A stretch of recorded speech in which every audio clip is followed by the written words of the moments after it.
Oh, hello there. Welcome to WHM Green Room, everybody. This is, of course, the show where we kind of casually hang out and just chat.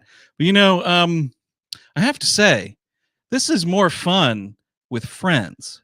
So let's see. Who do I got here? Who can I bring in here? We got, Eric Siska. Hey there. Hello. I live in this little box. Look at that. Eric, let's find some more friends here to hang out with, huh?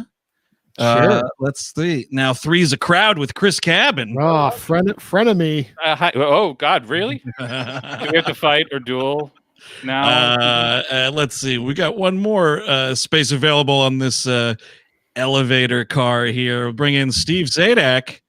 Ooh, drinking a beer. That's right. 5 o'clock, huh? It's 5 o'clock somewhere, and that's here.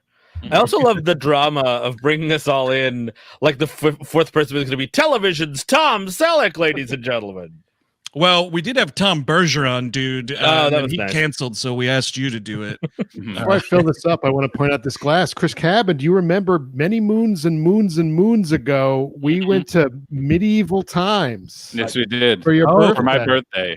For my birthday. Oh, you got it. Happy birthday, my little boy. It's a medieval times glass. That was one of my favorite birthdays, and it wasn't even mine. That's wild that you were sober enough to buy merchandise when we left the restaurant. I think we all loaded up beforehand. I certainly did. Oh, I loaded up. Don't worry about that. I went to another birthday party after that, and I have no idea how. Back-to-back birthdays. It was a lot of birthdays. You're so popular. I was so popular. Cheers to the birthday boy. I remember I saw, it was my wife's, who was my girlfriend. I saw her roommate's parents, who I never met before, and I was wasted on the streaks. Like, Jen was like, "Oh, you go to your friend's birthday party. One birthday's plenty." And I'm just like walking through the stumbling through the meatpacking district. Ooh, that's the start of a Law and Order episode, dude. And I liked her roommate, so she's like, "Oh, hey, Steve," and I'm like, "Oh, hey," and then like her parents were there. I'm like, "How's it going? Where y'all going? What are you having a threesome with these old people?" No, I didn't say that, but I might as well have. Yeah, he didn't say three-way, dude. He said gang bang.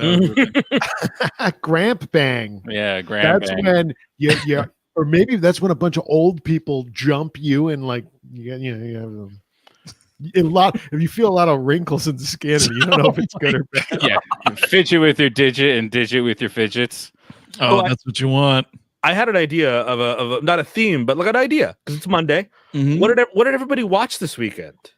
Ooh, nice one, dude. I'll tell you what. I watched. It was a real family affair. On Saturday night, I watched Brandon Cronenberg's Possessor, and then last night I watched Crash because I got the Criterion disc. Man, I gotta tell you what. After that back-to-back like that, those have to be some fucking weird holiday dinners, man. See, because I keep wanting to watch Possessor, but I don't know if I'm ever in the mood to be disturbed quite now. Is it a disturbing film or no? Okay, all right. It's just fucking great. Okay, it's a really great science fiction horror movie. There's a few pretty gruesome shots. Oh yeah. No, I'm down for gruesome, baby. Pretty grursome, but yeah. It's a fun movie. I just don't need a clown fucking a baby in a warehouse or something. That's what I'm not looking for. Finally, a clown that's funny. Oh man. By the way, what I watched this weekend, I watched a movie called Never Talk to Strangers with Antonio Banderas and great. Rebecca De Mornay. Yes, did you see this? I've seen it. It's quite something. Antonio full on biting ass, like getting hunks of fucking cheek in his chomping cheeks, dude. You see the chompers chomping the cheeks, and wow, Dennis Miller as the upstairs roommate trying to like get in her pants. He getting his cheeks chomped too, or what? Well, no, he's got a great line though. Those slim Irish buns. His great line is, "I'm Sisyphus with a heart on." Oh God, that's pretty cool. That's pretty cool. I was going to bring something up real quick before we continue with weekend watching. That just killed my energy. Honestly, isn't that how he also called? Isn't that what he also called Newt Gingrich? Elena asks, "Is this a special live episode?" Yes and no. This is WHM Green Room. It's a thing we introduced last week, 2 weeks ago. I don't know. Something Time like is meaningless. Something like that. It's just a time for us to kind of hang out, shoot the shit. Sometimes all four of us will be here. Sometimes that won't happen. Sometimes it'll also be on Instagram Live. But right now, we are running live on our YouTube channel, our Twitch channel, and also on Twitter via Periscope. Just chilling out. I wish there was a way, if I like to watch We Hate Movies, do live comedy, I could do that on the internet. I wish there was like more opportunities this week specifically. Right? Oh, yeah, me yeah. too. How is that possible? Steve, Steve, What? there's a thing this Friday. What? There's a thing this Friday. We're doing a thing. You didn't make plans, did you? Oh, I'm going out this Friday. Oh, really? Are you going to hell? What are we doing this Friday, Chris? Are you going to see Monster Hunter in theaters? I think I'll be the one. Dude, imagine fucking dying for Monster Hunter in the theaters. Okay. Oh, there you go. There How are it is. you? There's a big We Hate Movie show on Friday night at 9 9 p.m. p.m. There you Help go. me out here, guys. This is your thing, not mine. Yes, 9 p.m. We're doing Terminator Dark Fate via which you can get all that info on WHMpodcast. Or onlocationlive.com/WHM. You can buy your tickets there It's for terrific. a live. It's going to be an awesome live event, and Sounds you're like going you to. fat boys will have a lot of fun. And Eric, Careful there, dude. We might get fucking sued by Conan O'Brien. You might want to put that book down. yeah, Eric's magazine thing here is about the limit of our effects budget for this show. Yeah. So be aware of that going in. No, it's his. This is my unbelievably true life story. Oh, you've By been Arnold making your way through that? I found this at the break room at work before I quit. Oh, nice. Oh, cool. Someone was throwing it out. I thought you were going to say you found it in the garbage. I will say that I won't. You will. My background will be different. You will not see my bedroom this Friday. So you're not going to spend $10.50 to see my bedroom. That's a higher price, by the way. Hitting the mic. This is how I'm going to look this week. What's Wait. this? Oh wow, yeah, definitely, dude. Oh, yeah, without a doubt. I think you can get there. I think you can get there in time for Friday. There's still plenty of time. I will say, so my weekend watch, we did a double, a kind of an unofficial, kind of surprising Christian Slater double feature. We did Sick. True Romance and Heathers. Oh, nice. That's good ones. Yeah, they held up. yeah. I'm not the world's biggest fan of Christian Slater. I got to be honest with you. And even when watching those, didn't do it. I mean, look, I love the movies, but I'm always like, I kind of wish this was somebody else. Am I alone in that? Wait, did Cuffs not make the fucking cut? Cuffs did is not. not good, but I think Pump Up the Volume is excellent. yeah. And I feel like that is the movie that's like Christian Slater works at every level. Yeah, Yes. if he could have just played like variations on Happy Harry Hard-On for his entire career, I would have been fine with that. I get what you're saying, though, Steve. I'm not like, ooh, the new Christian Slater vehicle. Well, especially True Romance. I mean, I think he's very good in Heathers. I think that kind of turns on him being like that specific brand of like sexy, scummy, unlikable, likable, whatever that is. But I think True Romance, like I can imagine a better movie with a different actor in it. Like if Brad Pitt got called up to the big leagues, although he's amazing in True Romance. I think if he never he got to a certain level and he was like really good, but he never climbed the next gear. He's always stuck at a certain level, and Pump Up the Volume is kind of the high end of that. Like he never got like Mr. Robot. Even he's pretty good in it, but like he never made a great performance after Pump Up the Volume at all. Well, I think that part of it was like, crap, Nicholson's still making movies, huh? Damn it. Oh, well, let me do the remake of. You think in the next 30 years he's going to do a remake of The Bucket List? It's going to be him and I don't know. John Travolta. Now this is living. And he's like really old and fat. I mean, after About Schmidt came out, he didn't have any more excuses. I'm sorry. You can't go and say like it's Nicholson's game. It's Nicholson's game. He's playing an old degenerate. Some people in the chat are mentioning Broken Arrow, but there's that other movie that I think is a big stay tuned is Hard Rain. Hard Rain is a stay tuned and a half. Yeah. Which one is Hard Rain? They're like doing a heist during a storm or something. Yeah, It's basically Hurricane Heist, but good, or not good, but like fun. 90s. 90s. Oh, yeah, I vaguely remember it. I don't think I've ever seen it, actually. Morgan Freeman and him, and then I forget what the third lead is. Oh God, there's I forget who the lady is in that. It'll drive me nuts. It's gonna kill me. I forget. By the way, the show is also on demand until the 22nd. If you miss it, don't forget to pre-order those tickets. That's absolutely yes. That's right. So it's not just at 9 o'clock. And by the way, we're never releasing this. We've promised that. Yeah. Because we're trying to make it special for the folks that are coming or people that are watching it on demand afterwards. It's a special event, folks. It's an incentive to attend. You know what I'm saying? Indeed. I rewatched First Cow with my wife. Still, I got very good movie. Very good movie. And then Second Cow. Then what you're saying? Second Cow is coming first for her. Second Cow is actually going to be on Disney Plus in 2022. It's going to be an animated feature, and it's going to be really bad. God, you're so right. It's going to be a fucking talking cow. Oh my God. Boy, I'm so excited to be the second cow. Sure, I'm getting milked a lot. I'm the president now.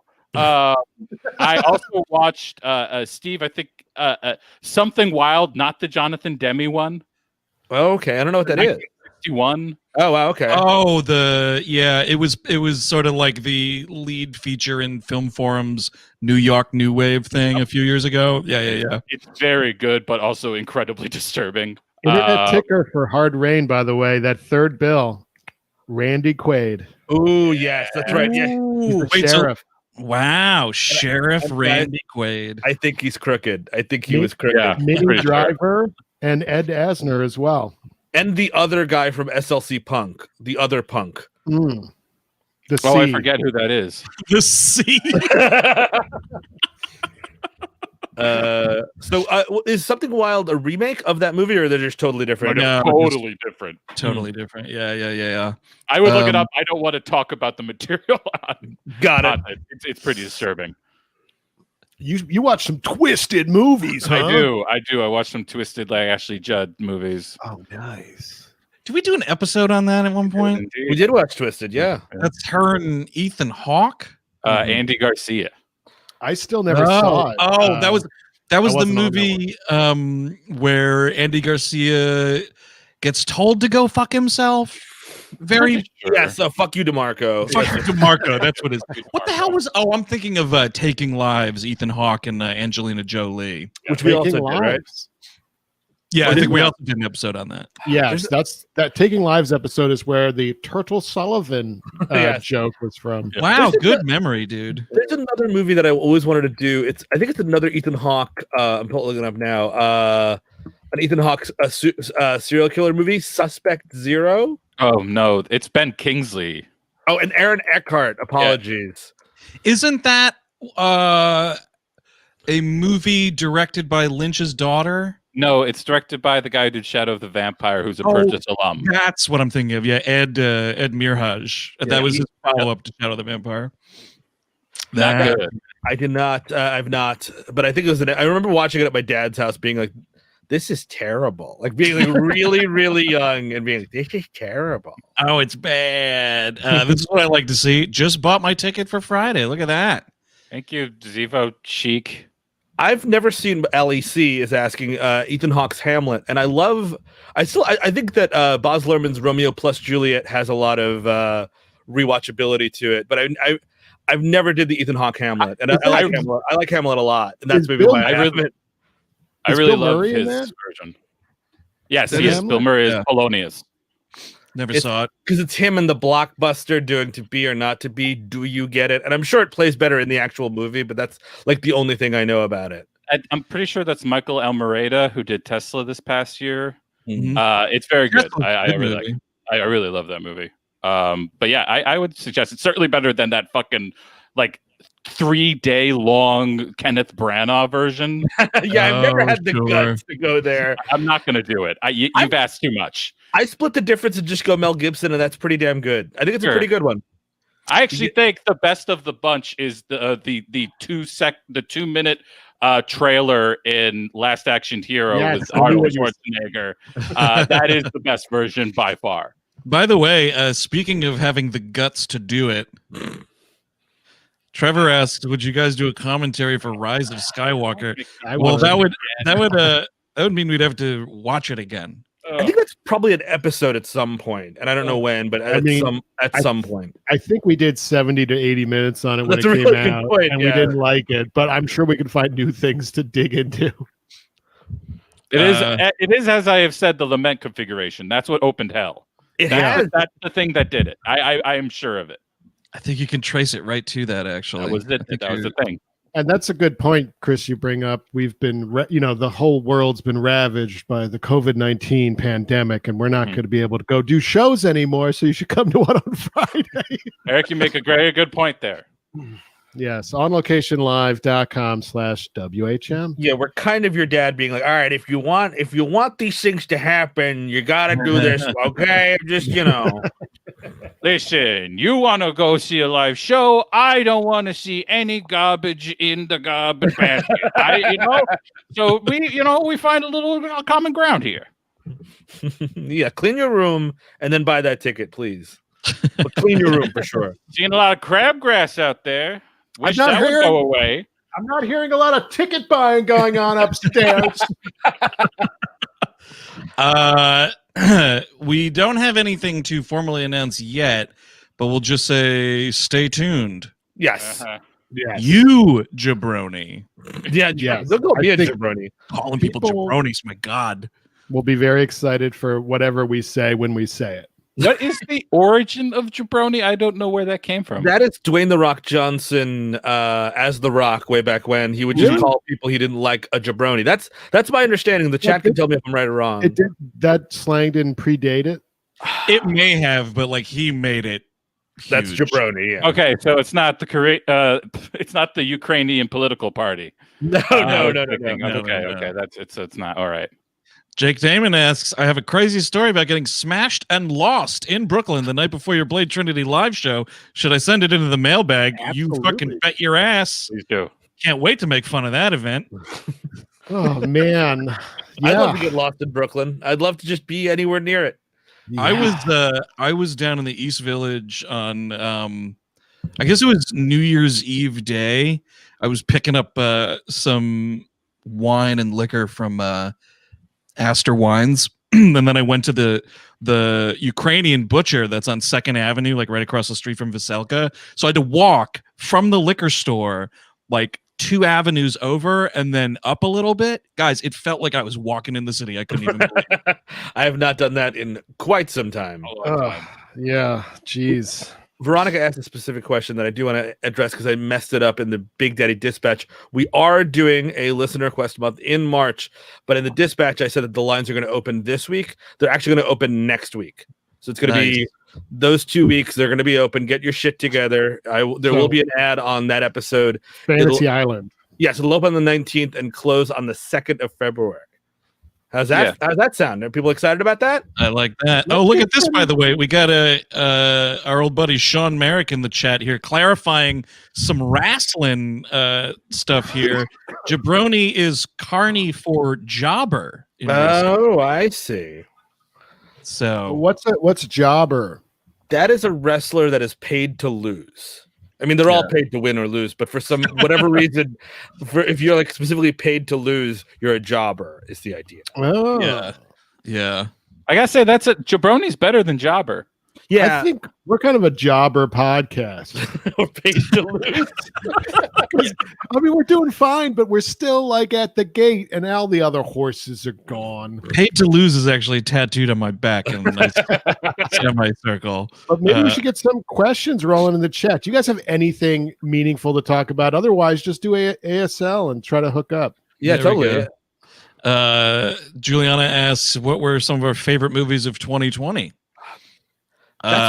You go. Yeah. Well, I was just going to say my favorite movie of the year was the Spike Lee concert doc David Byrne's American Utopia, and that's on HBO. If you haven't seen it, it's fucking the closest I can get to things like religious experiences. So that was we watched that again, and I saw that live. But we saw it before it was a concert, and the movie is amazing. Even having seen it, the movie is amazing. Yeah. We saw it on Broadway, and it was. It's still I'll say it's the best thing I've seen on Broadway. But that movie, Spike did a great job. Spike did 2 great movies. Defy Bloods is fantastic as well. I love that one.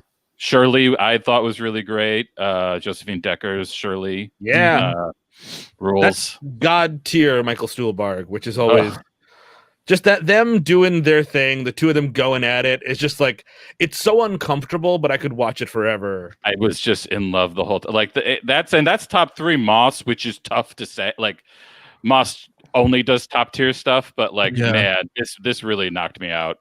Someone in the chat's asking what we thought of The Invisible Man, and we loved it. I think, Very right? Good. Yeah. I think we mentioned it somewhere. Maybe it's on an episode. I think it's on Birds of Prey because that's kind of Which I was movie. thinking. I was like, I think it's something I was like working on editing yesterday. But we said that it was a toss up really for the January We Love movies. It was either Birds of Prey, which it is, or The Invisible Man, or for a hot hopeful second, Wonder Woman 1984. But we realized, one, Wonder Woman was not good in our opinion, and also with Invisible Man, I just couldn't really imagine us like getting on the mic and being like, all right, so then the knife just goes right into it. You know what I mean? Like, there's no, and then he's hitting her. Like you can't like goof around with that movie. It is too serious of a movie. But keep in mind, she's psychologically shattered this whole time. Right. So going. I think my impression of her would sound a little like this. Anything can set her up.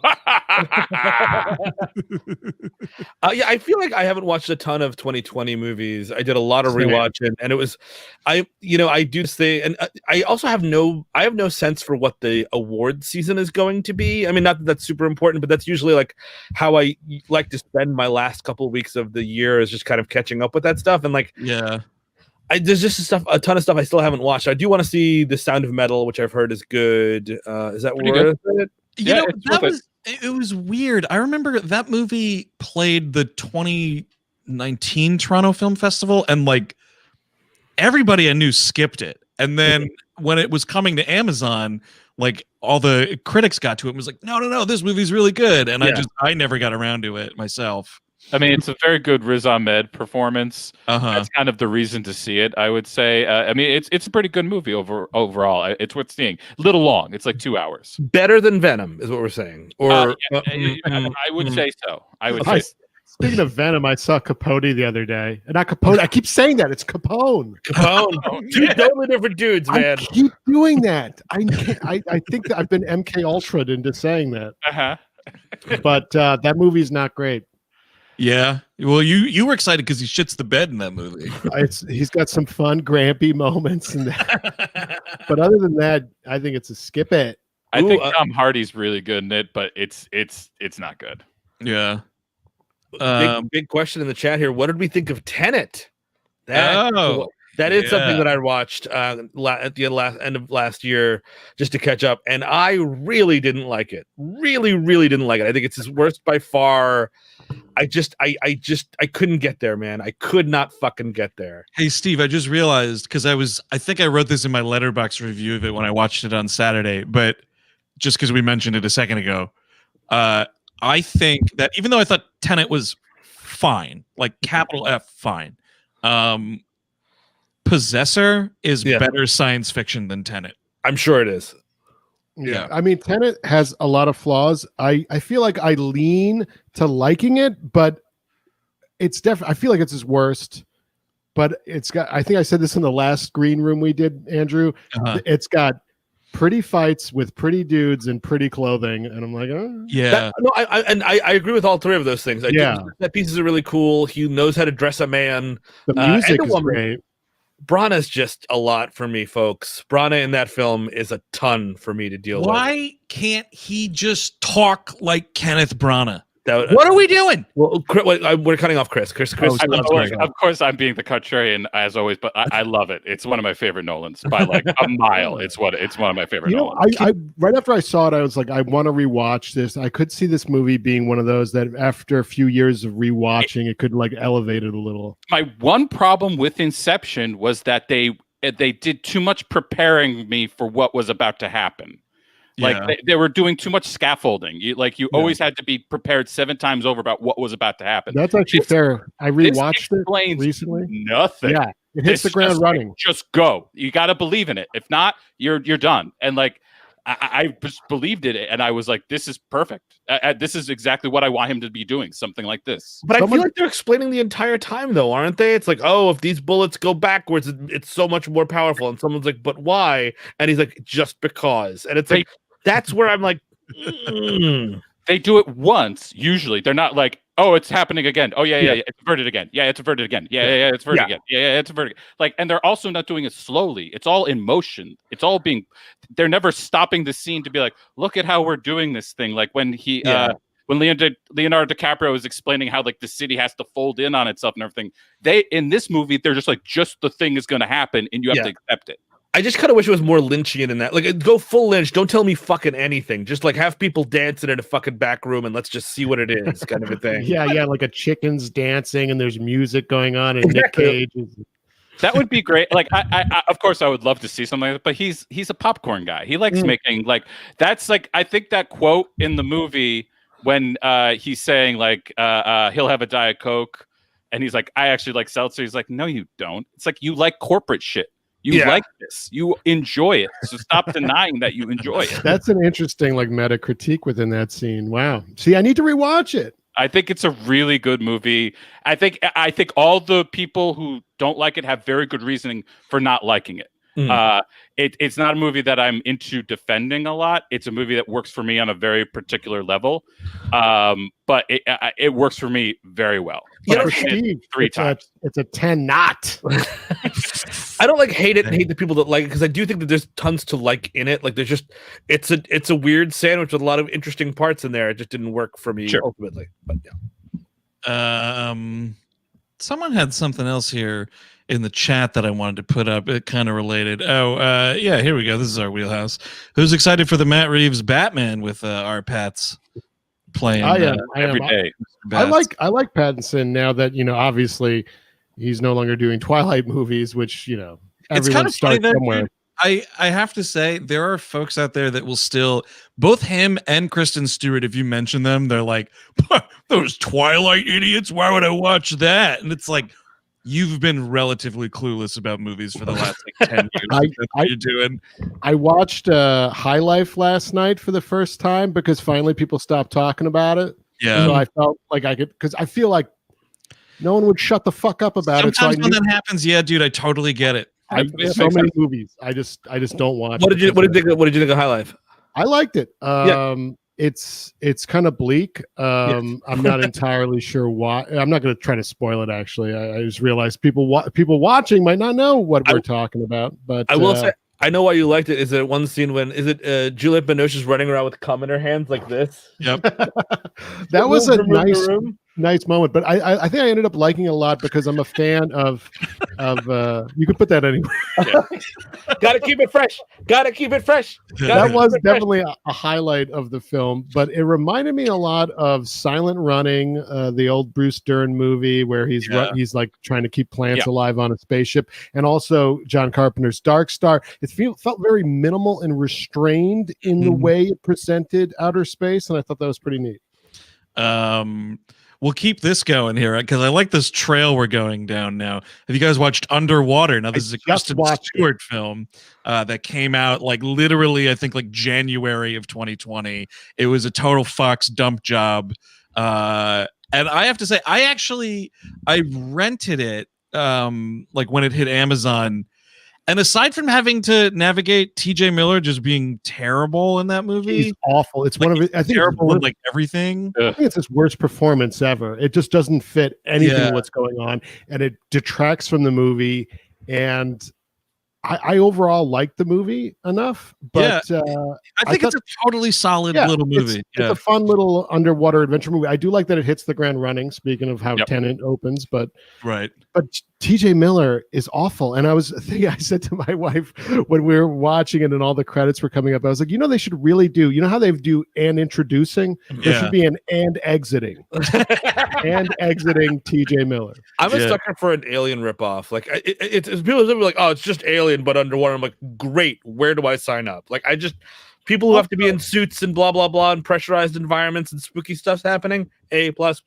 It's just Alien but underwater. Wasn't that The Abyss? Like that's already happened. This is just a movie that's underwater, and It's actually, the action is really good. It's tense. Yeah, totally down. It starts well, and then like all the use of like you don't know what's outside of the frame for that whole section when they're walking underwater.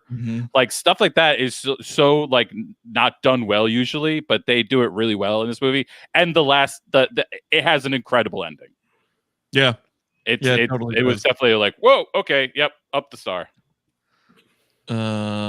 Let's see, just like scrolling these chats, man. We got a lot of stuff here. But the funny thing is, a bunch of people were immediately like, "Oh, TJ Miller," and the chat just like exploded. Everybody hates him. A lot of fans of TJ in there. Yeah. Where are those ASLs at? I'm looking at the chat, folks. I'm not seeing your age, sex, or location, and it's very important. He's getting tired.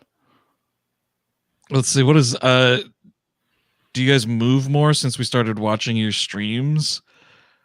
What do you mean, like physically? I just realized I put that question on the screen and I didn't know what the fuck he was talking about. I mean, I think he means like this moving around. Yeah. I mean, I guess when we're recording episodes, I'm not sitting like, well, people don't know this, guys. And I think it speaks to our like rhythm and our professionalism that we actually don't record with video at all. So whenever you see us doing video, that's when we see each other. We just record with audio only with everyday episodes. So true. I don't know what the fuck the moving around is. We don't see it. I don't like to look at myself because I get in my head. I'm like, well, look at that piece of shit. Oh, great! I want to fucking kill that guy. Exactly. So it's like a lot easier just to like hear my hilarious jokes. Yeah, I whenever I look at myself on this, I'll be like, a Bud Dwyer moment would be perfect to get us viral. Oh, Trump! It's not too late, buddy. Bud Dwyer moment. Let's see here. Oh man, 30. Let's see. Man, I love that the chat participation is making it hard for me to pick on questions here, because they're just flying by, man. Jim says Steve is his spirit animal. Wow, that's not a good thing. I'm gonna make you a spirit tonight. I'm gonna come to your house and kill you. No, I just mean for Jim. I just want to get him some resources and get him some help, dude. Just you can do better. You aim for Chris or above always. Well, I don't want to be called up in the middle of the night because this guy needs a spirit animal. You don't want that either. Nobody wants to be called. If I'm a spirit animal, I have to be called upon. There's like squirrels and shit and owls. Yeah. Penguins. Oh, does that mean I get to like be summoned like a Final Fantasy VII kind of a situation? Then I'm kind of into it, dude. Like okay, then you do it. You go ahead. But then I get to keep your MP. I get some of that MP, and then I put it in my back pocket. You come? No. Gotta keep it fresh. I'll warm it up real quick. Oh man, I just want to see Steve's back writhing like Juliette Binoche on the cum machine. Yes. That movie is wild shit. In case you haven't noticed, I gotta tell you, sometimes it is to the detriment of the viewer at film festivals when you're like watching a bunch of shit. Because I have to admit, the only time I saw High Life was at the New York Film Festival, and I took a stupendous and much needed nap through that movie. I can see it. What I saw of it, I thought was like fine. I was thankfully conscious for the cum 5K. Just running through that spaceship. Gotta get that cum in the machine. I also like the low budgetness of it because it's just like, the door's open and it's just black and we're just throwing shit out into space. Just believe it, okay? Yeah, no, I thought that I love like bare bones, sci-fi like that. Yeah. Totally. And space prison is usually a subject that is very like it's like exploitation action stuff. Like seriously taking it seriously, what you would do with prisoners in the future. It's kind of interesting to me. Hey, Eric, can you tell me what the hell this person's talking about? We should cover a TJ Hooker TV movie. I didn't know those existed. This is actually a bit of debate because that show has only been watched by Grampies who forget things and fall asleep. So the ins and outs are lost. But apparently people used to, this is almost like a Mandela effect. There used to be a perception that there were TJ Hooker TV movies. I believe there aren't any. It's just they had kind of event episodes towards the end of the show where like Hooker goes to Chicago or Las Vegas or Hawaii, and maybe it's like 2 episodes they put together, and then everyone's just like, there were TJ Hooker TV movies, but now I think in the Shout Factory. I think Shout Factory itself had to address this controversy when they were putting out the set. Jesus, and really? Like, no, they're actually individual episodes, and this is what it is, all broken up. So stay tuned for, on tjhookerpodcast.com for whenever we get to that. The only time I've ever been aware of a TJ Hooker movie is at the beginning of Charlie's Angels when LL Cool J is on the plane with the nervous bomber guy, and the TJ Hooker movie is playing on the plane. Oh. It's the only time I remember. Yes, you sent us a screenshot of that, and I appreciated it. I need to apparently rewatch Charlie's Angels 2000. And it's a true abomination. Save it for the inevitable episode, dude. Don't just watch it. And True Romance. Michael Rappaport gets cast as the new heavy on TJ Hooker. That's like this kind of character arc. Yeah, it's kind of crazy. Yes. Dude, I have not seen that movie I in a forgot very that. long time. Oh. Let's see. The other thing I was thinking was with TJ Hooker TV movies, those folks might also be misremembering not the new HBO one, but the old Perry Mason.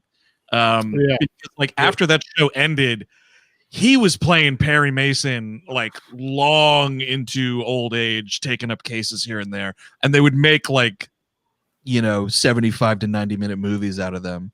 And also every Columbo is like a movie. So that's possibly another mix-up. Because every Columbo episode's, again, like 75 to 90 minutes long. I mean, that probably is the way to go. I mean, TJ Hooker was also developed for the idea of like, we're going to put it out. It's a weekend show. We're going to put it on Saturday nights or whatever. This is the alternative to going to the movie theater. So there's crashes and explosions and detective stuff. So it's kind of like a movie in general. Right. Oh, here we go. Steve, check this out. Yeah. Sean asks if we've seen Elves with Dan Haggerty. Solid Christmas movie. It's kind of amazing. It's one of those movies that's like the first, and I call these all like spectacle movies now, like Spectacle, which we love, the theater in Brooklyn that actually they have their own streaming service now, and just go to, is it spectacle.com or something? Theater.com probably. So. They do stuff on the weekends there, but it's because there's movies that start out really incredibly intense and like, what the fuck is this movie? And then they lag, and then they usually like end really well. But I'm all for those movies because they're so odd, and that movie is so odd. Nazis and elves, it's wonderful. You should, spectacletheater.com. You should check them out. They're doing like live stream stuff now due to pandemic. So it would be cool to support them. All right, we got a few minutes left here. Let's take like maybe 1 or 2 more. Got to cut it short. Another thing cool to support would be onlocationlive.com/WHM. That's actually true. Yeah. Are you saving any of these for the actual show, Eric? Because we can't just be doubling up like this. What's so funny about it is literally I didn't plan this as a bit. That book was just here next to me because I used to use it to prop up my laptop to have the camera be a little higher, but now I got this webcam. Gotcha. Yeah, that's the same thing that Hinckley said, by the way. It's just like, I didn't mean it to be a bit. I was just reading this on the subway, and I guess I'm Mr. Catcher in the Rye now. I just wanted to do this to improve my webcam. All right, let's see. We'll do oh Lord, I don't know. Let's see. All right, this person needs help with David Lynch.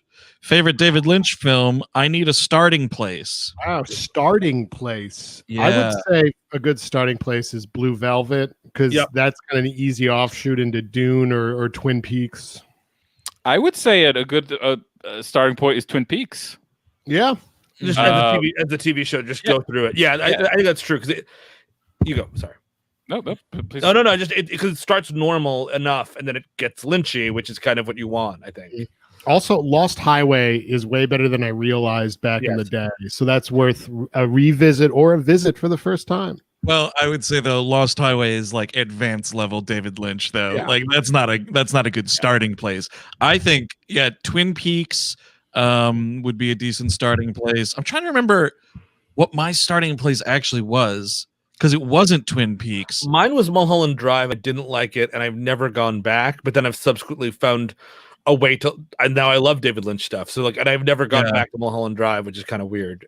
It's great, dude. I think actually now that you say that, Cabin, I think when we went and saw Mulholland Drive at the Spectrum in Albany, that might have been my first David Lynch experience. Because that movie was huge for some reason. Like, it was humongous. Everyone was talking about it.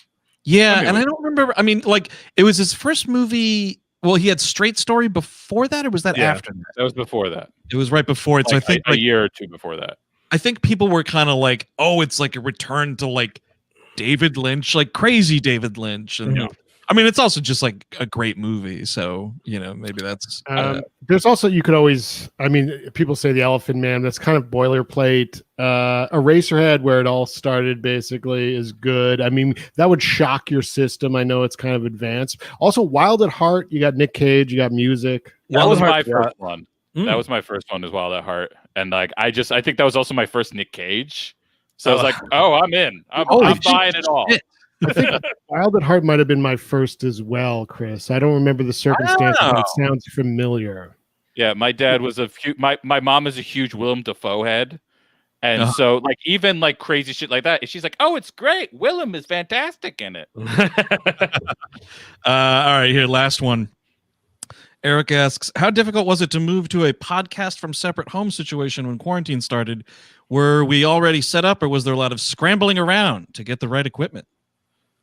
No, we had stuff at home. Well, yeah, thankfully we had started the Mandalorian half hour, so we kind of started recording remotely. It seemed crazy at the time, but I think it helped us get some of those kinks out before it all began. And we were really precious in the beginning too about it. And I remember we were setting the schedule, and we were going to do, it was March, it was March, and we were going to do, I think, April's WLM was the thing, and I was like, well, we'll just hold that off a couple more weeks so we can do it back when we're in the studio. We don't have to do it right away, was my thing. I was like, because I want that to be an in studio, which will certainly happen in a few weeks.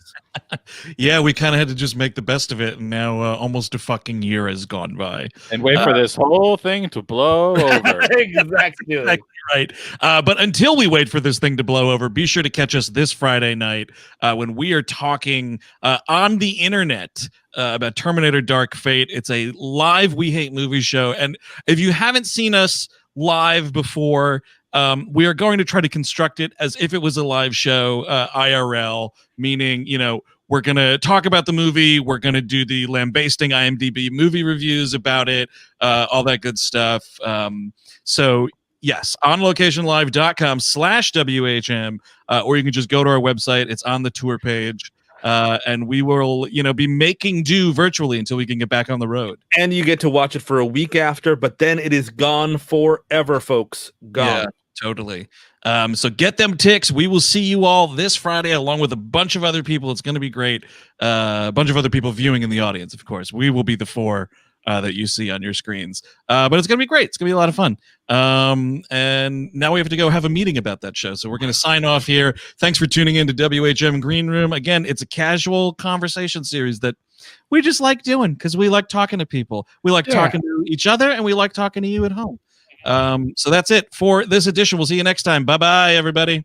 Hasta la vista, baby.